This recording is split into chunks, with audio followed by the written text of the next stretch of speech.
എല്ലാവർക്കും ഒരിക്കൽ കൂടെ കർത്താവായ യേശുക്രിസ്തു നാമത്തിൽ സ്നേഹവന്ദനം അറിയിക്കുന്നു. ഇത് നമ്മുടെ ക്ലാസ്സുകളുടെ അവസാനത്തെ ദിവസമാണ്.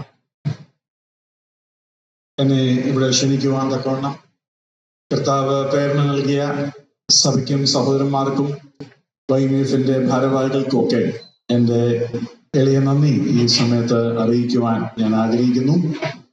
കൂടാതെ കഴിഞ്ഞ ദിവസങ്ങളിലൊക്കെയും ബന്ധപ്പാടുകളുടെ മധ്യേ ശക്തമായ ചൂടിന്റെ തേളിയിൽ നിങ്ങൾ ഇവിടെ കടന്നു വന്നു.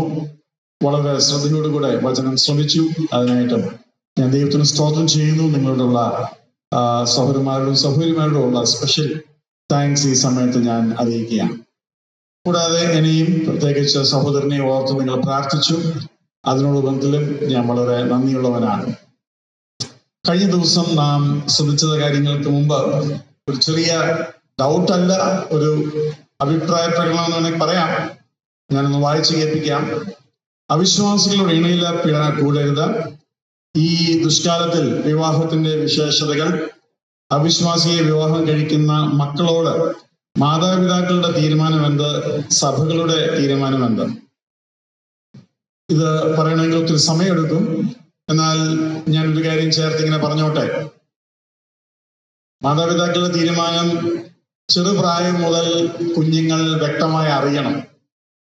ഇണയില്ല പിണ കൂടരുത് എന്ന് പറയുമ്പോൾ അതിന്റെ എല്ലാ വശങ്ങളും ഒരു ചെറുപ്രായം മുതൽ ഈ കുഞ്ഞുങ്ങൾ അറിയണം. അങ്ങനെ യാതൊരു വിധത്തിലും അവർക്ക് തന്നെ ചിന്തിക്കുവാൻ കഴിയാത്ത ഒരു കാര്യമായി അത് തീരണം. അവരെ ബാല്യത്തിൽ, അവരെ ചെറുപ്രായത്തിലാണ് ശിക്ഷിച്ച് വളർത്തേണ്ടത്. അപ്പം വിവാഹം കഴിഞ്ഞിട്ട് തീരുമാനം അറിയിക്കണമെന്ന് പറഞ്ഞാൽ അതിന് കാര്യമായ പ്രസക്തിയില്ല. എന്നാൽ വിവാഹത്തിലും വിവാഹം കഴിഞ്ഞായാലും നീ ചെയ്യുന്നത് പാപമാകുന്നു എന്ന് വ്യക്തമായി പറയണം. അതുകൊണ്ട് ആത്മീയമായി ഞങ്ങളുടെ അനുഗ്രഹം നിനക്ക് ലഭിക്കുകയില്ല. പിന്നെ മകനെന്ന നിലയിൽ ആഹാരം കൊടുത്തേ പറ്റൂ എന്ന് പറയുന്ന പോലെ മകന്റെ ആവശ്യങ്ങളെ നിറവേറ്റിയേ പറ്റൂ. ആ നിലയിൽ എന്തെങ്കിലും ഒരു സഹകരണം ദൂരെ നിന്ന് ഒരു പക്ഷെങ്കിൽ മാതാപിതാക്കൾക്ക് ചെയ്യുവാൻ കഴിയുമായിരിക്കും. സഭയാണെങ്കിലും അങ്ങനെ തന്നെ ഒരു ആത്മാവാണ് എന്ന് കരുതി സഭയ്ക്ക് ആ ആത്മാവിനെ നഷ്ടപ്പെടുത്താതെ എന്ത് ചെയ്യാൻ കഴിയും എന്നുള്ളത് ചിന്തിക്കേണ്ടത് ആവശ്യമാണ്. ഞാൻ പക്ഷെ ചിന്തിക്കുന്ന മറ്റൊരു കാര്യം, രക്ഷിക്കപ്പെട്ട ഒരു വ്യക്തിക്ക്, വാസ്തവമായും രക്ഷിക്കപ്പെട്ട ഒരു വ്യക്തിക്ക് എത്രത്തോളം ഈ കാര്യത്തിൽ മുമ്പോട്ട് പോകുവാൻ കഴിയും? എനിക്ക് അസാധ്യം പോലെ തോന്നിപ്പോവുകയാണ്. ആകർഷണം തോന്നാം, തോന്നലുകൾ, ആഗ്രഹങ്ങൾ തോന്നാം. എന്നാൽ രക്ഷിക്കപ്പെടാത്ത ഒരു വ്യക്തിയുമായിട്ടുള്ള വിവാഹത്തിന് രക്ഷിക്കപ്പെട്ട ഒരു വ്യക്തിക്ക് എത്രത്തോളം സാധിക്കും? എന്തെങ്കിലും ദൈവവുമായിട്ട് ബന്ധമുണ്ടെങ്കിൽ ഈ വിഷയത്തിൽ ഒന്നാം ദിവസം മുതൽ ആ വ്യക്തി കുറ്റബോധം കൊണ്ട് നിറയുകയും തനിക്ക് ജീവിക്കാൻ മേലാത്ത അവസ്ഥയിലേക്ക് താൻ കടന്നു പോവുകയും ചെയ്യുമെന്ന് ഞാൻ ചിന്തിക്കുകയാണ്. എന്നാൽ എന്നിട്ടും ആ വ്യക്തിക്ക് സാധിക്കണമെങ്കിൽ എൻ്റെ വിചാരം ഒരുപക്ഷെ രക്ഷിക്കപ്പെട്ടതല്ലെങ്കിലോ, അതൊരു തോന്നൽ മാത്രമായിരുന്നെങ്കിലോ, അത് നമുക്കുണ്ടായ തെറ്റിദ്ധാരണ മാത്രമാണെങ്കിലോ എന്നും ഞാൻ ചിന്തിച്ചു പോകുന്നു. ഇനി ചിലർ ഇങ്ങനെ ചിന്തിക്കാം, അപ്പൊ ബ്രദറെ, ഞങ്ങൾക്ക് രക്ഷിക്കപ്പെട്ട ഒരു പെൺകുട്ടിയെ അല്ലെങ്കിൽ പുരുഷനെ സ്നേഹിക്കാമല്ലോ, ഇല്ലേ? ആ തോന്നലുണ്ടാകാം.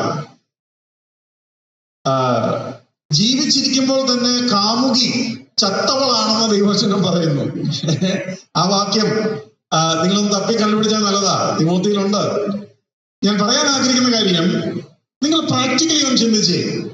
രക്ഷിക്കപ്പെട്ട ഒരു ദൈവവൈതൽ രക്ഷിക്കപ്പെട്ട മറ്റൊരു ദൈവവൈതലിനെ പ്രേമിക്കുന്നു. പച്ചയ്ക്ക് പറയാൻ പോവാ. ഒന്നാമത് ഈ ആദ്യത്തെ ചില ഭയങ്ങൾ ഓവർടേക്ക് ചെയ്യണം. ആ പെൺകുട്ടിക്ക് എന്നെ ഇഷ്ടമാണോ, അത് അങ്ങനെയുള്ള കാര്യങ്ങളെല്ലാം ഓവർടേക്ക് ചെയ്യണം. പിന്നെ കത്തിടപാടോ പറച്ചിലോ സംഭവിക്കണം. അതിനുശേഷം രണ്ടുപേരും ആ കാര്യത്തിൽ ഒരു സമ്മതത്തിലേക്ക് വരണം.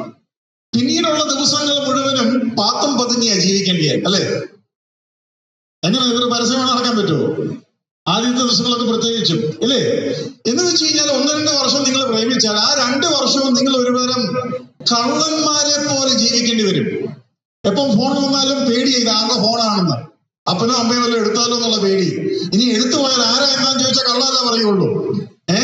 അപ്പോൾ 1-2 വർഷത്തെ അടിമത്തം, കള്ളത്തരം, പാത്തും പതുങ്ങിയുള്ള ജീവിതം, ഇതെന്തിനാ? എന്ത് കിട്ടി? എന്നിട്ട് ഞാനിപ്പം സ്റ്റാറ്റിസ്റ്റിക്സ് നോക്കുമായിരുന്നു. ഇങ്ങനെ പ്രേമിച്ചവർ എത്രത്തോളം വിവാഹത്തിൽ കലാശിച്ചിട്ടുണ്ട്? പെർസെന്റേജ് വളരെ കുറവാണ്. ഇനിയും ഇങ്ങനെ പ്രേമിച്ചവർ വിവാഹത്തിൽ കലാശിച്ചിട്ടുണ്ടെങ്കിൽ തന്നെ അതൊരു കലാശമാണ് ഞാൻ ചിന്തിക്കുന്നത്. കാരണം ഞാൻ ചോദിച്ചു കഴിഞ്ഞാൽ ഇവർ ഈ 1-2 വർഷത്തിനുള്ളിൽ തന്നെ പലവട്ടം പിണങ്ങുകയും പലവട്ടം ഇണങ്ങുകയും ചെയ്തു കഴിഞ്ഞു. ഇവർക്കൊരു ഫ്രഷ് സ്റ്റാർട്ട് ഇല്ല. ഒരു പുതിയ കാറ് മേടിച്ച് അതിൽ ജീവിക്കുന്നതാണോ നിങ്ങൾക്ക് ഇഷ്ടം? അതോ നിങ്ങൾ തന്നെ ഉപയോഗിച്ച് 2-3 വർഷത്തെ കാർ ഉപയോഗിക്കുന്നതാണോ നിങ്ങൾക്ക് ഇഷ്ടം? എന്ന് വെച്ച് കഴിഞ്ഞാൽ വിവാഹത്തിൽ ഒരു പുതിയ ബന്ധത്തിലേക്ക് നാം പ്രവേശിക്കുമ്പോൾ നമുക്ക് ഒത്തിരി ഒരുങ്ങി ആ കാര്യങ്ങൾ ചെയ്യാൻ സാധിക്കും. എന്നാൽ പ്രേമത്തിൽ ഈ തരം വിവാഹം ഒരുക്കങ്ങൾ നടക്കത്തില്ല. അത് മാതാപിതാക്കൾ അറിയാതെ, ആരുടെയും പ്രാർത്ഥന ലഭിക്കാതെ, ആരുടെയും അനുഗ്രഹമില്ലാതെ, ദൈവത്തിന്റെ നടത്തിപ്പില്ലാതെ നിങ്ങൾ പാത്തും പതുങ്ങിയും ജഡത്തിന്റെ ആ പ്രേരണയ്ക്കനുസരിച്ച് ചെയ്ത ഒരു കാര്യമാണ്. അതിൽ തന്നെ ഒത്തിരി തെറ്റുകൾ ശരികൾ ഉണ്ടായി. അവസാനം വിവാഹം കഴിച്ചു എന്നുള്ളത് ശരി തന്നെ. എന്നാൽ ആ പുതുമ നിങ്ങൾക്ക് തന്നെ ലഭിക്കാതെ പോകും. അപ്പോൾ നാം മനസ്സിലാക്കേണ്ട കാര്യം, ഇതൊരു നഷ്ടക്കച്ചവടമാണ്. എന്നും പാത്തും പതുങ്ങി അപ്പൻ അറിയുമോ അമ്മ അറിയുമോ എന്ന് രണ്ടുപേരും. ഇവർക്ക് നേരെ പഠിക്കാൻ പറ്റുമോ, നേരെ ഉറങ്ങാൻ പറ്റുമോ? ഞാൻ ഇന്നലെ പറഞ്ഞു, എൻഗേജ്മെന്റ് കഴിഞ്ഞിട്ട് 1-2 വർഷം കഴിഞ്ഞിട്ട് കല്യാണം കഴിക്കുന്നവരുടെ ഗതികേട്. അപ്പൊ ഈ പ്രേമിച്ച് നടക്കുന്നവരുടെയോ? ഇതിൽ ലാഭമില്ല. നിങ്ങൾക്ക് ആകർഷണം ഉണ്ടാകുന്നത് സ്വാഭാവികം. അത് ഉണ്ടായില്ലെങ്കിലേ കുഴപ്പമുള്ളൂ. അപ്പോൾ ആ ആകർഷണത്തിനെ നിങ്ങൾ ദൈവത്തിന്റെ കരങ്ങളിൽ വെച്ച്, ദൈവത്തോട് ചോദിച്ച്, ദൈവത്തോട് പ്രാർത്ഥിച്ച്, പ്രാർത്ഥനയിൽ നിങ്ങൾക്ക് കാത്തിരിക്കാം. അതിന്റെ സമയമാകുമ്പോൾ നിങ്ങൾക്ക് മാതാപിതാക്കളോട് പറയാം. അതിനെന്താ കുറ്റം? അപ്പോൾ ഏറ്റവും ഉചിതമായത് ദൈവം പറഞ്ഞു. എന്നാൽ അതിലൊക്കെ ഉപരിയായി ഈ ദൈവഹിതം എന്ന് പറയുന്ന ഒന്നുണ്ട്. എനിക്ക് ഈ പെൺകുട്ടിയെ ഇഷ്ടമാണ്, പക്ഷെ ദൈവഹിതമാണോ? ദൈവഹിതമല്ലാത്ത ഒരു വിവാഹം കഴിച്ചിട്ട് എന്ത് നേടാൻ? ഞാൻ കഴിഞ്ഞ പ്രാവശ്യം പറഞ്ഞു, who has got the choice of your life, അല്ലെങ്കിൽ choice partner of your life. നിന്റെ ജീവിതത്തിൽ നീ ആഗ്രഹിച്ച പെൺകുട്ടിയെ തന്നെ എത്ര പേർക്ക് ലഭിച്ചു എന്നൊരാൾ ചോദിച്ചു. കുറച്ചു പേർ കൈ ഉയർത്തി. അവരോട് ചോദിച്ചു, ഡസ് ഇറ്റ് റിയലി മാറ്റർ? കല്യാണം കഴിച്ചു കഴിഞ്ഞിട്ട് നിങ്ങളുടെ ചോയ്സിന്റെ ആളിനെ തന്നെ നിങ്ങൾക്ക് കിട്ടി. പക്ഷെ ഇപ്പൊ എങ്ങനെയുണ്ട്? വല്ല വ്യത്യാസം ഉണ്ടോ? ഒരാൾക്ക് പ്രോപ്പറായിട്ട് അപ്പനും അമ്മയും ആഗ്രഹിച്ചതും എല്ലാവരും കൂടെ തീരുമാനിച്ചതായ വിവാഹം, ഒരാൾ സ്വന്തമായിട്ട് ഇഷ്ടപ്പെട്ട ഏറ്റവും നല്ല പങ്കാളിയെ എടുത്ത തീരുമാനം. രണ്ടുപേരും കുടുംബജീവിതം നയിക്കുമ്പോൾ എന്തെങ്കിലും വ്യത്യാസമുണ്ടോ? എന്തെങ്കിലും വ്യത്യാസമുണ്ടോ? ആ ബുദ്ധിമുട്ടുകളും പ്രയാസങ്ങളും ചെറിയ ഇണക്കങ്ങളും പിണക്കങ്ങളും വഴക്കും കരച്ചിലും ഒക്കെ എല്ലാ കുടുംബത്തിലുണ്ട്. യാതൊരു വ്യത്യാസവുമില്ല. അതുകൊണ്ട് ഇരട്ടിപ്പണിയായി പ്രേമം എന്ന് വെച്ചാൽ. ഇല്ലേ, ഇതിനൊന്നും എന്നെ കിട്ടുകയല്ല എന്ന് നിങ്ങൾ മനസ്സിലാക്കണം. എന്ന് വെച്ച് കഴിഞ്ഞാൽ ആ മാനസികാവസ്ഥയിൽ നിങ്ങൾ വളർന്നു വരണം. ഇതിനകത്ത് ഒരു ലാഭവുമില്ല. ഇനി ഇതിന് മുമ്പെങ്ങാണ് നിങ്ങൾ ഏതെങ്കിലും വിധത്തിൽ ആവശ്യത്തിലധികം അടുത്തു പോയെങ്കിൽ അത് വലിയ അപകടത്തിനും കാരണമാകും. ഇതെന്നും ടെൻഷൻ പിടിച്ച പരിപാടിയാണ്. ഇനി നാളെ നിങ്ങളുടെ തന്നെ കുഞ്ഞുങ്ങൾ ഇങ്ങനൊരു കാര്യത്തിന് മുതിരുന്നു അറിഞ്ഞാൽ ഈ വിവാഹം, ഈ പ്രേമത്തിൽ കഴിഞ്ഞു പോയ ആരും തന്നെ ധൈര്യത്തോടെ അതിന് യെസ് മുഴുകിയില്ല. അത്രയും പറഞ്ഞ് ഞാൻ ആ ഭാഗം വിടുകയാണ്. ഇന്നെനിക്ക് സമയം കുറവാണ്, അതുകൊണ്ട് അല്പം വേഗത്തിൽ പോകേണ്ടതായിട്ടിരിക്കുന്നു. ഇന്നലെ നാം എന്താ ചിന്തിച്ചത്? ഇന്നലെ നാം ചിന്തിച്ചത്, ദൈവത്തിന് വിശേഷതയുള്ള ഈ മനുഷ്യൻ നഷ്ടപ്പെടാതിരിക്കുവാൻ, അവനെ നേടുവാൻ, അവനോട് അടുക്കുവാൻ, അവനോട് പറയുവാൻ 2 മാർഗങ്ങളാണുള്ളത്. ഒന്ന് സ്നേഹത്തിന്റെ മാർഗം, മണവാളന്റെയും മണവാട്ടിയുടെയും മാർഗം, പരിശുദ്ധാത്മാവിന്റെ മാർഗം. രണ്ടാമത് കഠിനമായ രാജാവിന്റെ മാർഗം. 2 മാർഗത്തിലും ദൈവം രക്ഷിക്കാൻ ശ്രമിക്കുന്നു. ആദ്യം ആക്സെപ്റ്റബിൾ ഇയർ, പ്രസാദ വർഷം പ്രസംഗിക്കുക. അത് വർഷങ്ങളോളം കഴിഞ്ഞു. അവസാനത്തെ നിമിഷങ്ങൾ വന്നപ്പോൾ കർത്താവ് എന്ത് ചെയ്തു? തന്റെ പ്രതികാര വർഷം പ്രഘോഷിക്കുകയാണ്. പക്ഷെ 2ലും അവൻ മാനസാന്തരമാണ് ആവശ്യപ്പെടുന്നത്. ഞാനൊരു കാര്യം പറഞ്ഞ് അവിടെ നിന്ന് പോകാൻ ആഗ്രഹിക്കുകയാണ്. നിങ്ങൾക്ക് എല്ലാവർക്കും സ്ലോട്ടർ എന്ന വാക്കറിയാം ഇല്ലേ? സ്ലോട്ടറിൽ എന്തോ സംഭവിക്കുന്നത്? ഈ റബ്ബർ പാല് തന്നുകൊണ്ടിരിക്കുകയാണ്. കുറച്ച് കഴിയുമ്പോൾ റബ്ബർ പാല് തരാതെയായി, അല്ലെങ്കിൽ തീരെ അങ്ങ് കുറഞ്ഞു. അപ്പോൾ സ്ലോട്ടറിന് കൊടുക്കുമ്പോ ഏറെ വെട്ടും, കയറ്റി അങ്ങ് വെട്ടും അല്ലെ? ശരിക്കും അങ്ങ് വെട്ടും. പാല് കൂടുതൽ കിട്ടുമോ കുറച്ച് കിട്ടും? റബ്ബർ പാല് കൂടുതൽ കിട്ടുമോ കുറച്ച് കിട്ടുമോ? കൂടുതൽ കിട്ടും. പാല് തരാത്ത മരം കൂടുതൽ തരാൻ തുടങ്ങി. പക്ഷെ സ്ലോട്ടറാണ് നടക്കുന്നത്. ചുരുങ്ങിയ വർഷത്തിനുള്ളിൽ ഈ റബ്ബറിന്റെ പരിപാടി തീരും, റബ്ബറിനെ വെട്ടും. ദൈവത്തിന്റെ കൃഷി, അവൻ ഭൂമിയിൽ കൃഷി ഇറക്കി, അവൻ ആത്മാക്കളെ നേടിക്കൊണ്ടിരുന്നു. അവസാനം ആത്മാക്കൾ വരാതെയായി, രക്ഷിക്കപ്പെടാതെയായി, സുവിശേഷത്തിന്റെ ആ ശക്തിയിൽ ജനങ്ങൾ മാനസാന്തരപ്പെടാതെയായി, പാല് തീരെ കുറച്ച് കിട്ടുന്ന സമയമായി. അവൻ സ്ലോട്ടറിന് ഭൂമിയെ വിട്ടുകൊടുക്കുകയാണ്. ദൈവത്തിന്റെ സ്ലോട്ടറാണ് മഹാപീഡനകാലത്ത് നടക്കുന്നത്. അവൻ ശക്തിയേറിയ 1,44,000 സുവിശേഷകരെ അങ്ങോട്ട് അയക്കുകയാണ്. അവർ വെട്ടുന്ന കുത്തുന്ന നിലയിലാണ് പ്രസംഗിക്കുന്നത്. ചാകാൻ പുറപ്പെട്ടവരാണ്. അവരെ ഒരു ബാധയും ബാധിക്കുകയില്ല. ഞാൻ പറഞ്ഞല്ലോ 9-ാം അധ്യായത്തിൽ പറഞ്ഞിരിക്കുന്നത്, മുദ്ര ഏൽക്കാത്തവരെ നിങ്ങൾക്ക് ഉപദ്രവിക്കാം, മുദ്ര ഏറ്റവരെ ഈ വല്ലാത്ത ജീവികൾ, ആ ജീവികളുടെ വർണ്ണനയൊന്നും പറയാൻ ഇപ്പൊ സമയമില്ല. വെളിപ്പാട് 9-ാം അധ്യായത്തിൽ ഒരു ജീവിയുണ്ട്. ആ ജീവിയുടെ മുഖം സിംഹം പോലെ, അതിന്റെ നെഞ്ച് താമ്രം പോലെ, അതിന്റെ വാല് തേള് പോലെ, അതിന്റെ കാലുകൾ വേഗതയുള്ളതാണ്. അതിൽ നിന്നും പുറപ്പെടുന്ന ആ തീയിനെ കുറിച്ച് നമ്മൾ വായിക്കുന്നു. ഇങ്ങനെ വളരെ വ്യത്യസ്തമായ മൃഗം, അതിന് ചിറകുകളുണ്ട്. ആ ചിറകുകളുടെ ശബ്ദം കുതിര കുളമ്പടി പോലെയുള്ളതാണ്, രഥങ്ങൾ വരുന്നത് പോലെയാണ്. ഇത് രാത്രിയിലാണ് വരുന്നത്. അത് പറയാൻ കാരണം ആ സമയത്ത് ഇരുട്ടുണ്ട്. ഇത് വന്ന് കുത്തുകയാണ്. കുത്തിയാൽ 5 മാസത്തേക്ക് ഭയങ്കരമായ വേദനയാണ്. പക്ഷെ ഒരു രസം, ഈ പ്രസംഗിച്ചുകൊണ്ട് നടക്കുന്ന ഒരാൾക്കാരെ കുത്തുന്നില്ല.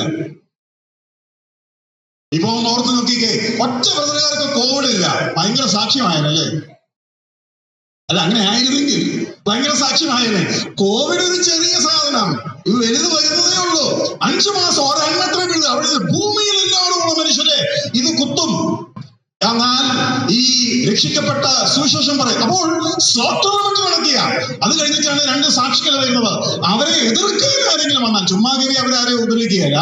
മാനസാന്തരപ്പെടുവാൻ ആഗ്രഹമില്ലാത്തവർക്ക് മാനസാന്തരപ്പെടാതെ ജീവിക്കാം. എന്നാൽ എതിർക്കാൻ വന്നാൽ അവരുടെ വായിൽ നിന്നും തീ പുറപ്പെടും, അവർ മേളിൽ നിന്നും തീ ഇറക്കും, അവർ ക്ഷാമത്തെ കൊണ്ടുവരും, മഴയെ നിർത്തലാക്കും. സ്ലോട്ടർ വെട്ടാണ് നമ്മൾ കാണുന്നത്. ആ സ്ലോട്ടർ വെട്ടിൽ അനേകർ രക്ഷിക്കപ്പെടും. അതേപോലെയുള്ളവരെ, ദൈവം ഇന്നത്തെക്കാട്ടിലും കൂടുതൽ കൊയ്യുന്ന നാളുകളായിരിക്കും ഈ നാളുകൾ. ആ നാളുകളെ കുറിച്ച് ഒരു പ്രത്യേകതകളെ പറഞ്ഞ് ഞാൻ ആ ഭാഗം വിടാം. ഇന്ന് സുവിശേഷം അറിയിക്കുന്നതിന്റെ ഉത്തരവാദിത്വം സഭയ്ക്കുള്ളതാണ്. മണവാട്ടിയും പരിശുദ്ധാത്മാവും പറയുന്നു വരിക. എന്നാൽ സഭ എടുക്കപ്പെട്ട് കഴിഞ്ഞിട്ട് മഹാപീഡനകാലം തുടങ്ങുമ്പോൾ പിന്നെ വരിക എന്ന് പറയുന്നത് ഇസ്രായേലാണ്. അത് നിങ്ങൾ മനസ്സിലാക്കണം. എനിക്ക് വളരെ ഇഷ്ടമുള്ള ഒരു പ്രയോഗം ദാനിയേലിന്റെ പുസ്തകം 9-ാം അധ്യായം അതിന്റെ 24-ാമത്തെ വാക്യത്തിലുണ്ട്. ഒന്ന് വായിക്കാമോ? ദാനിയേൽ 9:24. അതിക്രമത്തെ തടസ്സം ചെയ്തു പാപങ്ങളെ മുദ്രയിടുവാനും അകൃത്യത്തിന് പ്രായശ്ചിത്തം ചെയ്ത് നിത്യനീതി വരുത്തുവാനും ദർശനവും പ്രവചനവും മുദ്രയിടുവാനും അതിപരിശുദ്ധമായതിനെ അഭിഷേകം ചെയ്യുവാനും തക്കവണ്ണം നിന്റെ ജനത്തിനും വിശുദ്ധ നഗരത്തിനും 70 ആഴ്ചവട്ടം നിയമിച്ചിരിക്കുന്നു. 70 ആഴ്ചവട്ടം നിയമിച്ചിരിക്കുന്നു. നമുക്കൊക്കെയുള്ള സമയത്തിന് പുറകിൽ ഒരു അപ്പോയിന്റ്മെന്റ് ഉണ്ട്. ഞാൻ പറഞ്ഞല്ലോ, ഈ ഭൂമിയിൽ ഒരു ദിവസം പോലും ജീവിക്കുവാൻ നമുക്ക് ആവശ്യമില്ല. നാം രക്ഷിക്കപ്പെട്ട് കഴിഞ്ഞു, സ്വർഗത്തിന്റെ അവകാശികളാണ്, നമുക്ക് പോണം. ഗ്രീൻ കാർഡ് കിട്ടിക്കഴിഞ്ഞാൽ ആരും ഇന്ത്യയിൽ നിൽക്കത്തില്ല, നേരെ അമേരിക്കയ്ക്ക് ചാടും എന്ന് പറയുന്ന പോലെ നമുക്ക് ഗ്രീൻ കാർഡ് കിട്ടിയവരാ. എന്നാൽ കർത്താവ് പറയുകയാണ്, നിങ്ങൾ സുവിശേഷം പറയണം. അപ്പോൾ സുവിശേഷം പറയാൻ വേണ്ടി മാത്രമാണ് നമ്മളെ ദൈവം ഈ ഭൂമിയിൽ ആക്കിയിരിക്കുന്നത്. നമുക്ക് വേറെ പണികളൊക്കെ ഉണ്ട്, സൈഡ് ബിസിനസ് ഒക്കെ ഉണ്ട്. പക്ഷെ ദൈവം നമ്മളെ വെച്ചിരിക്കുന്നതിന്റെ പ്രധാന ഉദ്ദേശം സുവിശേഷം പറയാനാണ്. അത് കൊച്ചു കുഞ്ഞുങ്ങൾ തൊട്ട് പ്രായമുള്ളവർ വരെ പല വിധത്തിലാണ് പറയേണ്ടത്. എന്ന് വെച്ച് കഴിഞ്ഞാൽ, ചിലർ പ്രാർത്ഥനയിൽ, ചിലർ ട്രാക്സ് അടിച്ചടിച്ച്, ചിലർ ട്രാക്സ് വിതരണം ചെയ്ത്, ചിലർ പ്രോത്സാഹിപ്പിച്ച്, ചിലര് സുവിശേഷകന്മാർക്ക് സാമ്പത്തികമായ സഹായം കൊടുത്ത്, ചിലർ ആഹാരം വെച്ച് കൊടുത്ത്, ചിലർ ഔട്ട്റീച്ചിന് ചെന്ന് നിൽക്കുമ്പോൾ കൂടെ ചിലർ പോയി നിൽക്കില്ലേ. അവരൊന്നും ചെയ്യല്ല, പക്ഷെ എപ്പോ ഔട്ട്റീച്ച് ഉണ്ടെങ്കിലും അവിടെ പോയി നിൽക്കും.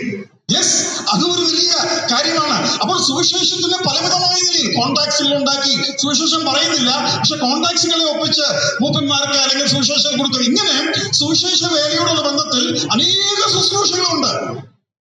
അത് നിങ്ങൾക്ക് ചെയ്യുവാനായിട്ട് കഴിയും. അപ്പോൾ ഇങ്ങനെ നാം ഈ ഭൂമിയിൽ ജീവിക്കുന്ന സമയത്ത് നാം മനസ്സിലാക്കേണ്ട കാര്യം, നമ്മുടെ ഉത്തരവാദിത്വം കഴിയുമ്പോൾ ഇസ്രായേലിന്റെ ഉത്തരവാദിത്വമാണ്. അവിടെ പറഞ്ഞത് നിന്റെ ജനത്തിനും വിശുദ്ധ നഗരത്തിനും 70 ആഴ്ചവട്ടം നിയമിച്ചിരിക്കുന്നു. എന്തിനാണ്? രാജാവിനെ പരിചയപ്പെടുത്താൻ. ആ കാര്യം അവർ ചെയ്തുകൊണ്ടിരുന്നു. മശീഹായെ പ്രതീക്ഷിച്ചുകൊണ്ടിരുന്നു. യോഹന്നാൻ പ്രവാചകൻ വന്നു, മാനസാന്തരപ്പെടുവീൻ എന്ന് പറഞ്ഞു, രാജാവ് വരുന്നു എന്ന് പറഞ്ഞു, ദൈവരാജ്യം സമീപിച്ചിരിക്കുന്നു എന്ന് പറഞ്ഞു. പക്ഷെ ഒരു കുഴപ്പം, അവരറിയാതെയോ അറിഞ്ഞോ വരുന്നു എന്ന് പറഞ്ഞ രാജാവിനെ തന്നെ അവർ കൊന്നു. ഇനിയിപ്പം അവർക്ക് നിയമിച്ചിരിക്കുന്ന 70 ആഴ്ചവട്ടം എങ്ങനെ തികയും? അവർക്ക് ഇസ്രായേലിനെ കൊണ്ടുവരുവാൻ കൊടുത്തിരുന്ന സമയം, മശീഹായെ കൊണ്ടുവരുവാൻ, മശീഹായെ പരിചയപ്പെടുത്തുവാൻ കൊടുത്തിരുന്ന സമയമാണ്. അവസാനത്തെ 69-ാമത്തെ ആഴ്ചവട്ടത്തിൽ അവർ രാജാവിനെ കൊന്നുകളഞ്ഞു. അപ്പോൾ ഒരാഴ്ചവട്ടം എന്ന് വെച്ച് കഴിഞ്ഞാൽ 7 വർഷം ബാക്കി നിന്നു. മശീഹായെ പരിചയപ്പെടുത്താനും മശീഹായെ കുറിച്ച് പ്രസംഗിക്കാനും ലോകത്തിന് മുമ്പിൽ കൊണ്ടുവരുവാനുമുള്ള അവരുടെ അവസരം അവിടെ വെച്ച് അബ്രപ്റ്റ്ലി സ്റ്റോപ്പായി. ആ സമയത്താണ് ദൈവം ഒരു ഇടവേള അവർക്ക് കൊടുത്തിട്ട് ഇസ്രായേലിന് പകരം ദൈവസഭയെ അങ്ങോട്ട് കയറ്റിവിടുന്നത്. ഞാൻ ഇന്ന് ഓർക്കുന്നു, ജോൺ പി തോമസ് ഒരിക്കൽ ഇതിനെ കുറിച്ച് ഇങ്ങനെ പറഞ്ഞു: ലോക്കൽ ട്രെയിൻ, അതായത് ഇസ്രായേൽ, ഇങ്ങനെ ഇഴഞ്ഞ് ആ ലക്ഷ്യത്തിലേക്ക് നീങ്ങിക്കൊണ്ടിരിക്കുകയാണ്. അപ്പോഴാണ് എന്താ പറയുന്നത്, സഭ എന്ന എക്സ്പ്രസ് ട്രെയിൻ ഇങ്ങോട്ട് വന്നത്. ഉടനെ ലോക്കൽ ട്രെയിനെ ഇങ്ങോട്ട് മാറ്റി നിർത്തിയ എക്സ്പ്രസ് ട്രെയിനെ പറഞ്ഞു വിട്ടു. എക്സ്പ്രസ് ട്രെയിൻ അതിന്റെ ഡെസ്റ്റിനേഷൻ എത്തിക്കഴിഞ്ഞപ്പോൾ വീണ്ടും മിസിലടിച്ചു ലോക്കൽ ട്രെയിനിനെ മുമ്പോട്ട് വിട്ടു. ഇസ്രായേൽ വീണ്ടും അതിന് ജൈത്രയാത്ര തുടങ്ങുകയാണ്. മശിഹയെ കുറിച്ച് ഈ 1,44,000 പേർ പ്രസംഗിക്കാൻ തുടങ്ങിയാണ്. എന്ന് വെച്ച് കഴിഞ്ഞാൽ ഞാൻ പറയാൻ ആഗ്രഹിക്കുന്ന കാര്യം, ആ ചിത്രം നിങ്ങൾക്ക് കിട്ടണം. സഭ മശിഹയെ കുറിച്ച്, കർത്താവിനെ കുറിച്ച് പ്രസംഗിച്ചുകൊണ്ടിരിക്കുന്നു. സഭ എടുക്കപ്പെട്ടു, സഭയുടെ സമയം തീർന്നു, വിശ്വാസികളുടെ കോഴ്സ് തീർന്നു. അതുകൊണ്ടാണ് പൗലോസ് പറയുന്നത്, ഞാൻ ഓട്ടം തികച്ചു. അപ്പോൾ സഭയുടെ ഓട്ടം തികഞ്ഞു കഴിയുമ്പോൾ ഇസ്രായേൽ ഓടാൻ തുടങ്ങുകയാണ്. ആ ഇസ്രായേലിന്റെ ഓട്ടത്തിലാണ് നാം ഈ കാണുന്നത്, മനസ്സിലാക്കുന്നത്. അതിനെക്കുറിച്ചാണ് ഞാൻ പറഞ്ഞത്. ഇന്ന് 800 കോടിക്ക് 1 ലക്ഷം സുവിശേഷകരെ കഷ്ടിച്ച് കിട്ടുമെങ്കിൽ അന്ന് 400 500 കോടി ജനങ്ങൾക്ക് 1,44,000 മുകളിൽ സുവിശേഷകരെ ലഭിക്കും. അവർ മരണപര്യന്തം വിശ്വസ്തരായി ദൈവത്തിന് വേണ്ടി സാക്ഷികളായി നിന്ന് രക്തസാക്ഷികളായി മരിക്കുന്നവരായിരിക്കും. രക്തസാക്ഷിത്വത്തെ കുറിച്ചും ഒരു വാക്ക് ഞാൻ പറയട്ടെ. ഇന്ദിരാഗാന്ധിയെ വെടിവെച്ച് കൊന്നു, രാജീവ് ഗാന്ധിയെ ബോംബ് വെച്ച് കൊന്നു, മഹാത്മാഗാന്ധിയെ വെടിവെച്ച് കൊന്നു. അവർ ജീവനെ കൊടുത്തതാണോ, അവരുടെ ജീവൻ എടുത്തതാണോ? അവരുടെ അനുവാദമൊന്നും ചോദിച്ചില്ലേ? അവര് സെക്യൂരിറ്റി ഒക്കെ വെച്ചിരുന്നതാ, ബ്ലാക്ക് ആക്റ്റും കാര്യങ്ങളൊക്കെ വെച്ചിരുന്നതാ. പക്ഷെ ജീവൻ എടുത്തു. അതുകൊണ്ട് നമ്മൾ അവരെ രക്തസാക്ഷികളായി പറയുന്നു. എന്നാൽ കർത്താവിന്റെ, ദൈവത്തിന്റെ ശിഷ്യന്മാർ, യേശുക്രിസ്തുവിന്റെ ശിഷ്യന്മാർ, അപ്പോസ്തലന്മാർ, അവർ മരിച്ചത് അങ്ങനെയല്ല. അവർക്ക് രക്ഷപ്പെടുവാൻ അന്നത്തെ അധികാരികൾ പലപ്പോഴും അവസരങ്ങൾ കൊടുത്തിരുന്നു. അവരൊന്നും മിണ്ടാതിരുന്നാൽ മതി, അല്ലെങ്കിൽ അവരൊന്ന് തള്ളിപ്പറഞ്ഞാൽ മതി, അവരെ വെറുതെ വിട്ടാലേ. എന്ന് വെച്ചാൽ അവർ ജീവനെ കൊടുത്തവരാ. നീ ഏറ്റുപറയാമെങ്കിൽ നിന്നെ വെറുതെ വിടാമെന്ന് പറയാം. അപ്പൊ ആ രക്തസാക്ഷിത്വത്തിനും നമ്മുടെ രക്തസാക്ഷിത്വത്തിനും വ്യത്യാസമുണ്ട്. പരമാവധി സെക്യൂരിറ്റിയിലാണ് ഈ പറഞ്ഞവരൊക്കെ പോയത്. എന്നിട്ടും അവർക്ക് മരിക്കേണ്ടി വന്നു. നമ്മൾ അവരെ ബഹുമാനിക്കുന്നു. എന്നാൽ സുവിശേഷകൻ ചെന്നായ്ക്കയുടെ നടുവിലേക്കാണ് പോകുന്നത്. പലപ്പോഴും അവന്റെ ഹൃദയത്തിൽ ഇന്നല്ലെങ്കിൽ നാളെ ചാകും എന്ന് പറഞ്ഞു തന്നെയാ പോകുന്നത്. ബോംബെയിൽ ഞങ്ങള് പലപ്പോഴും ഔട്ട്റീച്ചും മറ്റൊക്കെ ചെയ്യാറുണ്ട്. ഇവിടുത്തെ രീതികളല്ല അവിടുത്തെ രീതികൾ. അപ്പോൾ സുവിശേഷകനല്ലാത്ത ഒരു സഹോദരൻ ആദ്യമായിട്ട് ഞങ്ങളുടെ കൂടെ ഔട്ട്റീച്ചിന് വരാനായിട്ട് തീരുമാനിച്ചു. അന്ന് രാത്രി അദ്ദേഹത്തിന് ഉറക്കം വരുന്നില്ല. കാരണം എന്തോ സംഭവിക്കാമല്ലോ. അന്ന് രാവിലെ അദ്ദേഹം വീട്ടിൽ നിന്ന് പോകുമ്പോൾ എങ്ങാനും ഞാൻ തിരിച്ചു വന്നില്ലെങ്കിൽ എന്ത് ചെയ്യണമെന്നുള്ള അറേഞ്ച്മെന്റ് ഒക്കെ ചെയ്ത് ഭാര്യയോടും മക്കളോടും ഒക്കെ കാര്യമായിട്ട് ബൈ പറഞ്ഞിട്ടാണ് ഒരാഴ്ചത്തെ വർക്കിനായിട്ട് അദ്ദേഹം സുവിശേഷകരുടെ കൂടെ പോകാനായിട്ട് ഇടയായിത്തീർന്നത്. ഞാൻ പറയുന്നത്, ഒരു സുവിശേഷകൻ മരണത്തെ മുമ്പിൽ കണ്ടുകൊണ്ടാണ്, എന്തും സംഭവിക്കാം എന്ന ഹൃദയത്തിൽ കരുതിക്കൊണ്ടാണ് അവൻ പോകുന്നത്. ഇത്ര വിശേഷതയുള്ള ശുശ്രൂഷയ്ക്കാണ് ദൈവം നമ്മളെ വിടുന്നത്. എന്ന് വെച്ച് കഴിഞ്ഞാൽ ജീവനെ പോലും കൊടുക്കുവാൻ മനസ്സോടെ അല്ല, എന്നാൽ മനസ്സോടെയാണ്. ആ നിലയിലാണ് പലപ്പോഴും സുവിശേഷകൻ പോകുന്നത്. ഈ ബോധ്യം സുവിശേഷകന്മാർക്കുണ്ടാകണം. ഈ ബോധ്യം അപ്പോസ്തലന്മാർക്കുണ്ടായിരുന്നു. അവർക്ക് അതിന്റെ ബുദ്ധിമുട്ടും ഉണ്ടായിരുന്നു. ഞാൻ ഒരു വാക്യം കാണിക്കാനായിട്ട് ആഗ്രഹിക്കുകയാണ്. റോമക്കത്ത് ലേഖനം 8-ാം അധ്യായം എടുക്കാം. റോമക്കത്ത് ലേഖനം 8-ാം അധ്യായം, അതിന് 36-ാം വാക്യം. നിന്റെ നിമിത്തം ഞങ്ങളെ ഇടവിടാതെ കൊല്ലുന്നു, അറുക്കുവാനുള്ള ആടുകളെ പോലെ ഞങ്ങളെ എണ്ണുന്നു എന്ന് എഴുതിയിരിക്കുന്നു. അറുക്കുവാനുള്ള ആടുകളെ പോലെ ഞങ്ങളെ എണ്ണുന്നു. ആര് പറയുക? പൗലോസ് പറയുക. അപ്പോൾ പൗലോസിന് എന്ത് തോന്നി? അറുക്കുവാനുള്ള ആടുകളെ പോലെ ഞങ്ങളെ എണ്ണിയിരിക്കുന്നു. ഇതാ ലോകത്തിന്റെ പാപം ചുമക്കുന്ന ദൈവത്തിന്റെ കുഞ്ഞാട്. അത് വേറൊരു കാര്യം, അവൻ മരിക്കുവാൻ വേണ്ടി വന്നു. എന്നാൽ പൗലോസിന് മനസ്സിലായി, ഞങ്ങൾ ഓരോ ദിവസവും സുവിശേഷ വേല ചെയ്യുമ്പോൾ, സഭയെ തീറ്റിപ്പോറ്റുമ്പോൾ ആത്മീകമായി ഞങ്ങൾ ആടുകളെ പോലെയാണ്. ഇംഗ്ലീഷിൽ എഴുതിയിരിക്കുന്നത് കുറച്ചുകൂടെ വ്യത്യസ്തമായ നിലയിലാണ്.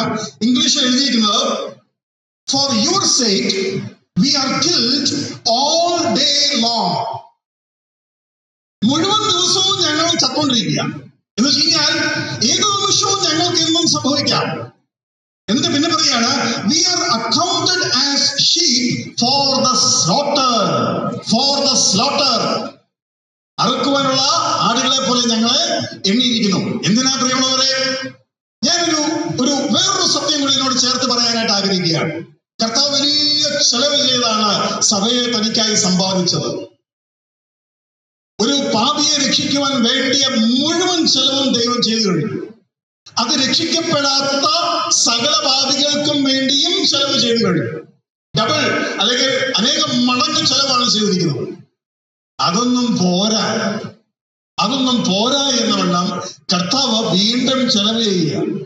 അപ്പോസ്തലന്മാരെ അല്ലെങ്കിൽ ശിഷ്യന്മാരെ അല്ലെങ്കിൽ നമ്മളെ ആടുകളെ പോലെ അവൻ ചെന്നായ്ക്കളുടെ നടുവിലേക്ക് അയക്കുമ്പോൾ അവൻ ഇന്നും എന്ത് ചെയ്യുക? ചെലവ് ചെയ്യുക. ഞാൻ ചിന്തിക്കുകയായിരുന്നു, top fully loaded car, top model car മേടിക്കുക. 6 ലക്ഷത്തിന് ഒരു സാധാരണ മോഡൽ കിട്ടിയെങ്കിൽ അതേ വണ്ടിയുടെ ടോപ്പ് മോഡൽ 11 ലക്ഷമായിരിക്കും, 12 ലക്ഷമായിരിക്കും. ആ വണ്ടിക്ക് പിന്നെ അസസറി ഇടുന്നവരില്ലേ എന്ന് പറഞ്ഞ പോലെ ഭയങ്കര ചെലവ്. ഒരു നാളും കൊടുത്തു തീർക്കുവാൻ കഴിയുകയില്ല എന്ന് പറയുന്ന വീണ്ടെടുപ്പിന്റെ വില കൊടുത്തത് കർത്താവാണ്. എന്നിട്ട് ഇന്നും അതിന് പുറത്ത് ചെലവ് ചെയ്യുക. എന്നിട്ട് സുവിശേഷ വേല ചെയ്യുന്ന ഞങ്ങളോട്, സുവിശേഷ വേല ചെയ്യുന്ന നിങ്ങളോട് കർത്താവ് പറയുകയാണ്, അതും പോരാഞ്ഞിട്ട് നിങ്ങൾ മരിക്കുന്നത് തന്നെ എനിക്ക് ചെലവാണ്, നിങ്ങളുടെ മുഴുവൻ ചെലവും ഞാനേക്കാം, ആദ്യം ഒരു രാജ്യവും നീതിയും അന്വേഷിക്കുക. പിന്നെ പറയാണ്, നിങ്ങൾ എന്തെങ്കിലും എന്റെ നാമത്തിൽ ചെയ്താൽ, ഒരു ഗ്ലാസ് വെള്ളം കൊടുത്താൽ ഞാൻ 100 മടങ്ങ് നിങ്ങൾക്ക് തരും. എത്ര തരും? 100 മടങ്ങ്. ഞാൻ ചോദിച്ചോട്ടെ, ഈ 100 മടങ്ങ് എത്ര? 1 രൂപയുടെ 100 മടങ്ങ് എത്ര? 100. ഇംഗ്ലീഷിൽ എഴുതിക്കുന്നത് 100 ഫോൾഡ് എന്നാ. 100 ഫോൾഡ്, 100 മടങ്ങ്. 1 രൂപയുടെ 100 മടങ്ങ് എത്ര? 100. ശരിയാണല്ലോ? ഈ പേപ്പർ ഉണ്ടോ? ഒരു പേപ്പർ 7 പ്രാവശ്യത്തിൽ കൂടുതൽ മടക്കാനാവില്ല എന്നറിയാവോ? അറിയാം. 7 പ്രാവശ്യം മടക്കുമ്പോൾ എത്ര ബോക്സ് വരുമെന്നറിയാവോ? അത് പോട്ടെ, പറയാം, ശ്രദ്ധിച്ചു കേട്ടോണം, എന്റെ കൂടെ നിൽക്കണം കേട്ടോ. 1ന്റെ മടങ്ങ് ഫോൾഡ് ഇരട്ടി എത്ര? 2. 2ന്റെ ഇരട്ടി എത്ര? 4. 4ന്റെ ഇരട്ടി എത്ര? 8. 8ന്റെ ഇരട്ടി എത്ര? 16. 16ന്റെ ഇരട്ടി എത്ര? 32. 32ന്റെ ഇരട്ടി എത്ര? 64. 64ന്റെ ഇരട്ടി എത്ര? 128. ഞാൻ 7 ഇരട്ടിയേ എണ്ണിയുള്ളൂ. അല്ല, 100 ഇരട്ടി എന്ന് പറഞ്ഞത് 100 എന്നല്ലേ പറഞ്ഞേ? ഇപ്പൊ 128 ആയി. എന്തോ മനസ്സിലായി? ഈ 100 മടങ്ങെന്ന് പറഞ്ഞാലേ 1 രൂപയുടെ 100 മടങ്ങെന്ന് പറഞ്ഞാൽ 100 അല്ല, 100 ടൈംസും അല്ല, 100 ഫോൾഡാ. വേറെ അർത്ഥത്തിൽ അത് പറയുന്നേ. ആ 100 ഫോൾഡ് എത്ര ആണെന്ന് പറയാൻ ഞാൻ ആഗ്രഹിക്കുന്നു. പക്ഷെ ഞാനിത് പറയുന്നത് എന്തിനാണ്? ദൈവം നിങ്ങൾക്ക് 1 രൂപയ്ക്ക് 100 തന്നാൽ ദൈവത്തിന്റെ നിലവാരം അനുസരിച്ച് അത് മതിയോ? എന്താ നിങ്ങളുടെ അഭിപ്രായം?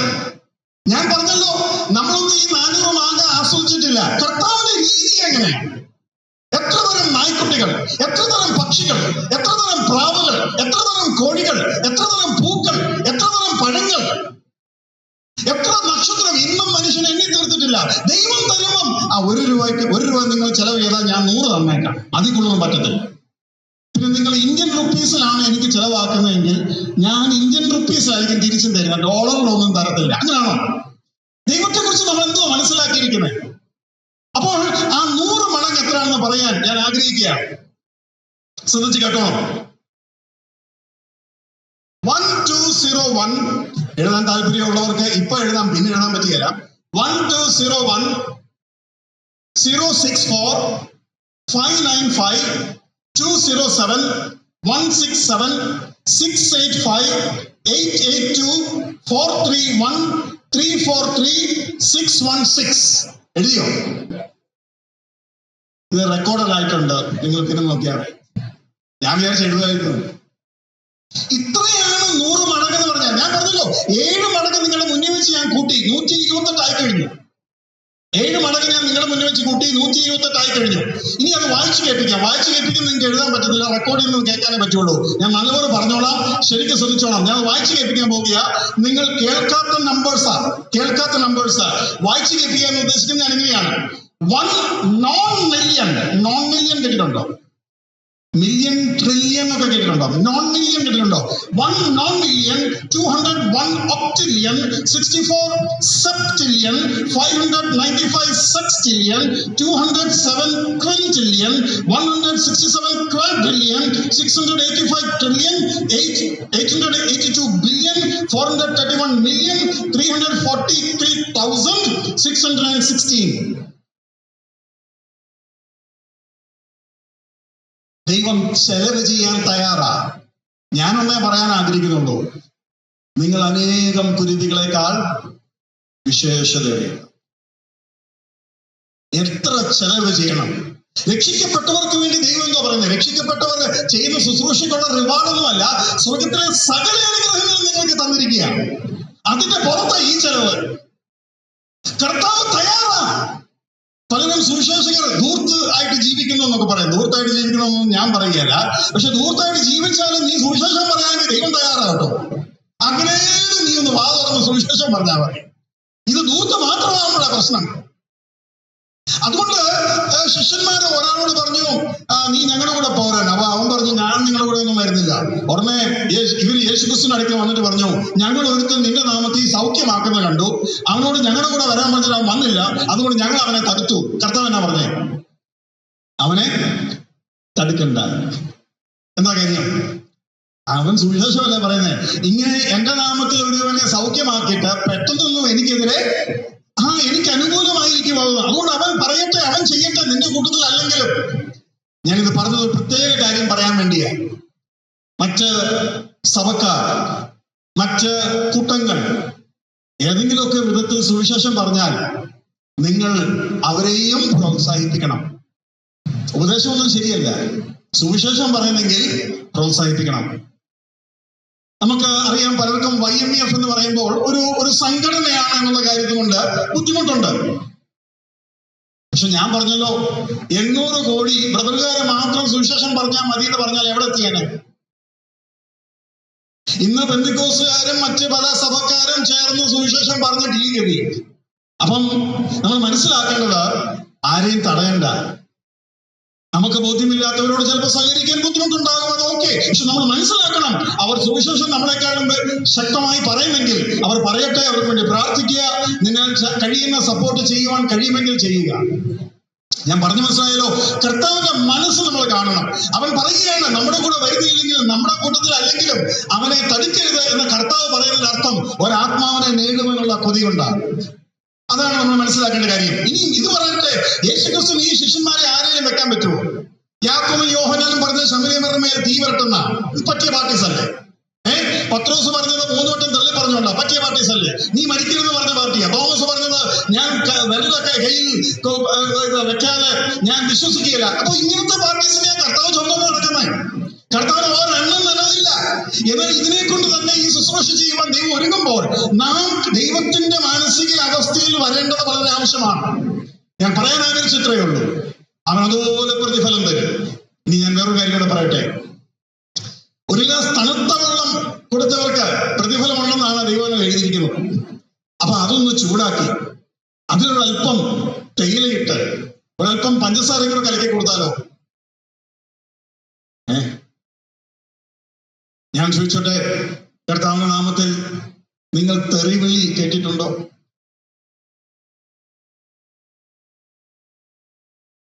ചങ്ക് പറഞ്ഞു പോകുന്ന വാക്കുകൾ സുവിശേഷം പറയുമ്പോൾ നിങ്ങൾ കേട്ടിട്ടുണ്ടോ?